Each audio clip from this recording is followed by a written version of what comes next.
Bem-vindos a um mergulho sombrio na história da humanidade, onde os limites da crueldade e da dor eram testados de maneiras inimagináveis.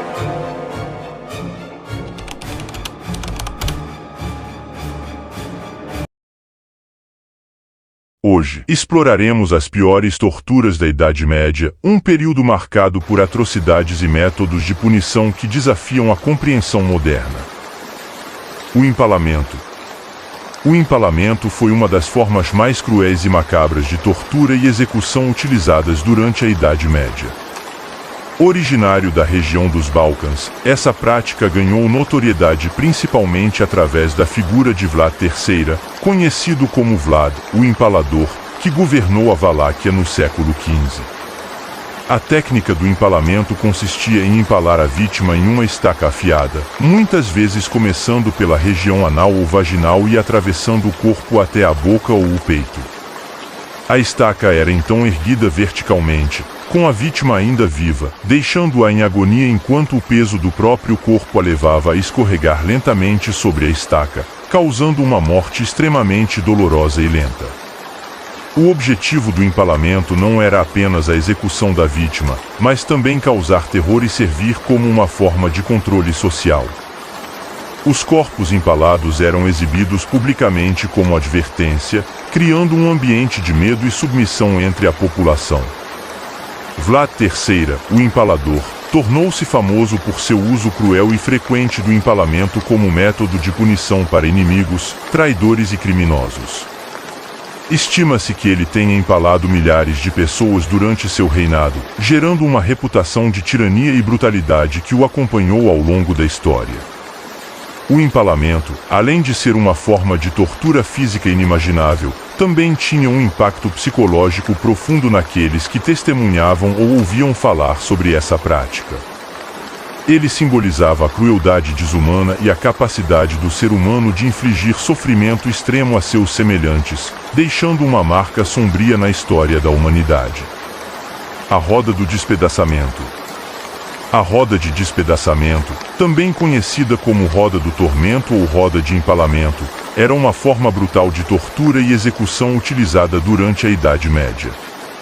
Este método macabro envolvia a amarração da vítima a uma grande roda de madeira ou metal, geralmente em formato de cruz, e a aplicação de golpes com martelos, barras de ferro ou outras ferramentas para quebrar os membros do indivíduo. O processo de despedaçamento começava com a vítima sendo estendida na roda, com seus braços e pernas amarrados aos seus lados.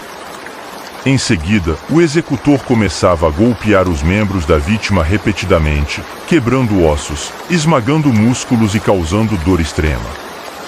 A roda era girada lentamente durante o processo, para que cada parte do corpo fosse atingida de maneira igualmente brutal. O objetivo da roda de despedaçamento não era apenas causar a morte da vítima, mas sim infligir o máximo de sofrimento possível antes do óbito. O processo podia ser prolongado, levando horas ou até mesmo dias até que a vítima finalmente sucumbisse aos ferimentos e à exaustão. Além da dor física intensa, a roda de despedaçamento também tinha um impacto psicológico terrível de testemunhar a própria destruição lenta e dolorosa.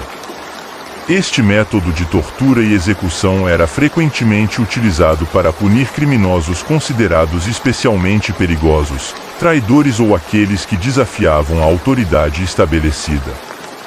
As execuções na roda de despedaçamento muitas vezes aconteciam em locais públicos, como praças ou campos, para servir como um exemplo de terror e deter outras pessoas de cometerem crimes semelhantes. A roda de despedaçamento é um dos exemplos mais extremos da brutalidade da Idade Média, destacando a crueldade e a falta de compaixão que marcaram essa época da história. Sua lembrança serve como um lembrete sombrio dos horrores que os seres humanos são capazes de infligir uns aos outros em momentos de extremo poder e crueldade. O potro. O potro, também conhecido como cavalo de tortura, era um instrumento de tortura utilizado durante a Idade Média para infligir dor intensa e forçar confissões de prisioneiros. Esse método cruel era especialmente usado em interrogatórios e para punir criminosos considerados particularmente perigosos ou obstinados. O potro consistia em uma estrutura de madeira, metal ou pedra em forma de cavalo, com uma superfície rígida onde a vítima era amarrada. Os membros da vítima eram então esticados através de cordas ou correntes, geralmente amarrados nos pulsos, tornozelos e joelhos. À medida que as cordas eram apertadas, o corpo da vítima era esticado gradualmente, causando dor excruciante e podendo levar à desarticulação dos membros. O processo de tortura no potro podia ser ajustado de acordo com a gravidade desejada. Em alguns casos, as cordas eram esticadas lentamente ao longo de várias sessões, prolongando o sofrimento da vítima. Em outros casos, o potro era utilizado de forma mais violenta e rápida, resultando em danos severos aos membros da vítima em pouco tempo. Além do estiramento dos membros, o potro também podia ser usado em combinação com outros métodos de tortura, como espancamentos, queimaduras ou choques elétricos, aumentando ainda mais o sofrimento da vítima. O potro era uma ferramenta temida e eficaz na obtenção de confissões, já que a dor intensa induzida por esse método muitas vezes levava as vítimas a falar a verdade ou a inventar histórias para interromper o tormento. Embora o potro tenha sido amplamente utilizado durante a Idade Média, sua prática foi gradualmente sendo abandonada à medida que a sociedade evoluía e adotava padrões mais humanos de justiça e punição. Hoje, o potro é visto como um símbolo sombrio dos horrores da tortura e uma lembrança da crueldade que marcou períodos históricos obscuros. A fogueira. A execução na fogueira, também conhecida como queima pública, era uma forma de punição e tortura amplamente utilizada durante a Idade Média, especialmente para crimes considerados graves ou heréticos, como bruxaria, heresia religiosa e traição. O processo de execução na fogueira geralmente começava com a preparação de uma pilha de lenha ou outros materiais inflamáveis em um local público, como uma praça ou campo. A vítima era então amarrada a um poste ou estrutura erguida sobre a pilha de combustível, muitas vezes com as mãos amarradas às costas para evitar que ela pudesse se libertar. Antes de acender a fogueira, era comum que o condenado fosse submetido a um último interrogatório ou sermão religioso, muitas vezes na esperança de que ele confessasse seus supostos crimes ou se arrependesse antes da execução. Em seguida, as chamas eram acesas, consumindo lentamente a pilha de lenha e envolvendo a vítima em um inferno de fogo.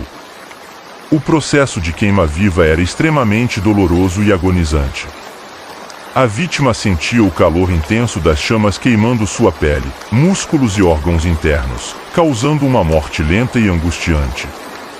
Em alguns casos, o fogo era controlado de forma a prolongar o sofrimento da vítima, causando uma morte mais demorada e dolorosa. A execução na fogueira não era apenas uma forma de punição, mas também uma demonstração pública de poder e autoridade. As autoridades religiosas e governamentais frequentemente organizavam essas execuções para transmitir uma mensagem de terror e deter outros indivíduos de desafiar a ordem estabelecida. Embora a execução na fogueira tenha sido amplamente praticada durante a Idade Média, seu uso diminuiu gradualmente com o avanço da civilização e o surgimento de ideais mais humanistas e tolerantes.